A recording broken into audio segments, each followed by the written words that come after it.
Hey everyone, this is Eric Walkuski from JoBlo with a review of The Hateful Eight, Quentin Tarantino's intense new western starring Samuel L. Jackson, Kurt Russell, Jennifer Jason Leigh, and many more. This is Quentin's ode to the westerns of yesteryear, but in true QT style, it's less an homage to those films and TV shows and more his twisted take on them. The film is quintessentially Quentin, peppered with long speeches, Mexican standoffs, unexpected, bloody violence, and morally gray characters you're not even sure you should be rooting for. The film is set in Wyoming, some years after the Civil War. A stagecoach carrying a bounty hunter named John Ruth, played by Kurt Russell, and a felon named Daisy, played by Jennifer Jason Leigh, stops to pick up a couple of stranded travelers, ex-Union soldier Marquise Warren and former Confederate Chris Mannix, played by Sam Jackson and Walton Goggins, respectively. Considerable tension is already building among the quartet when they stop at a remote general store to avoid a blizzard.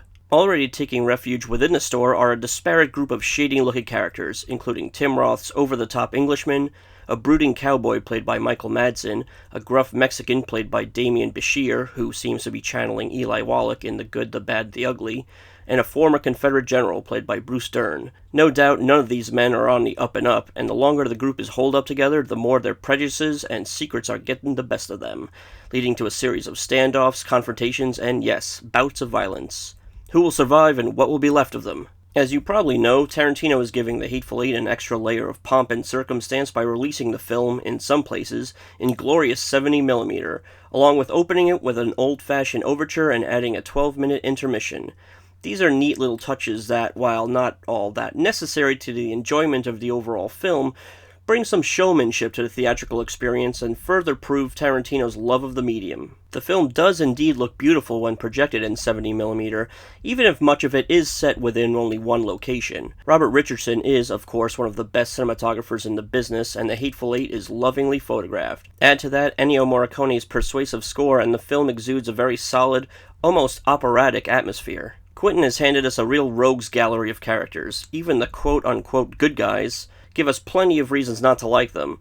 True to its title, The Hateful Eight features bad guys and really bad guys. Jackson is still probably the best actor to ever deliver Tarantino's elaborate dialogue, and returning favorites Russell, Roth, and Madsen all acquit themselves very well. But it's Goggins and Leigh who steal the show. Both give flamboyant, scenery-chewing performances that you won't be able to take your eyes off. Goggins really proves he's one of the better character actors around today, and Leigh should easily nab a supporting actress nomination for playing a character both devious and sympathetic. There are complaints to be lodged, though, some of them carried over from other Tarantino films. The first half of The Hateful Eight, while moderately enjoyable, takes a long time to really build up steam. It's actually not until right before the intermission that the film has finally established genuine tension. And, as usual, QT is very much in love with his own words, and while there are plenty of memorable monologues, he still has the tendency of letting his characters go on and on well past the point of expiration. And the overall story is, while filled with interesting subplots and minor twists, fairly simple by Tarantino's standards. When it was all over, I was surprised to find it turned out rather predictably. And I feel the need to bring this up. The use, or the overuse, of the N-word is again in full effect here, with Tarantino adding it as often as possible. Frankly, it's become incredibly tiresome. Whatever point he tried to make with his exploitation of the word was made long ago, and now it's reached a level that's both ugly and intolerable. Want to shock us, Quentin? How about retiring this word for the foreseeable future? Overall, Hateful Eight isn't up there with the great QT films, but it's entertaining and features a bundle of very fun performances. If you're a fan of the man's work, you'll most likely dig it, but I believe most will agree he's definitely done better.